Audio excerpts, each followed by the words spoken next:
আবু হুরায়রা রাদিয়াল্লাহু আনহু থেকে বর্ণিত, একদিন রাসূলুল্লাহ সাল্লাল্লাহু আলাইহি ওয়াসাল্লাম সাহাবীদের সঙ্গে বসেছিলেন। তখন জিবরাইল আলাইহিসসালাম এসে জিজ্ঞাসা করলেন, ঈমান কি? রাসূলুল্লাহ সাল্লাল্লাহু আলাইহি ওয়াসাল্লাম বললেন, ঈমান হল তুমি আল্লাহ, তার ফেরেশতাগণ, তার সঙ্গে সাক্ষাৎ, তার রাসূলগণ এবং পুনরুত্থানের প্রতি বিশ্বাস করবে। তিনি আবার জিজ্ঞাসা করলেন, ইসলাম কি?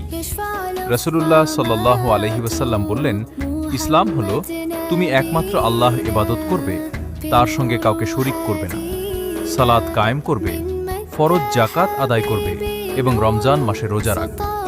তিনি আবার জিজ্ঞাসা করলেন, ইহসান কি?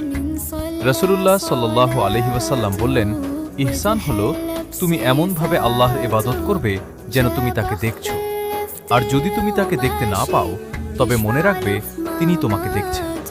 তিনি জিজ্ঞাসা করলেন, কিয়ামত কখন হবে?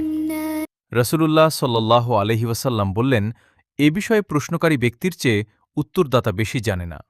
তবে আমি তোমাকে এর কিছু নিদর্শন জানাচ্ছি। যখন দাসী তার মনিবকে জন্ম দেবে এবং যখন উটের রাখালরা উঁচু উঁচু ভবন নির্মাণে পরস্পরের সঙ্গে প্রতিযোগিতা করবে। এরপর সেই ব্যক্তি চলে গেলেন।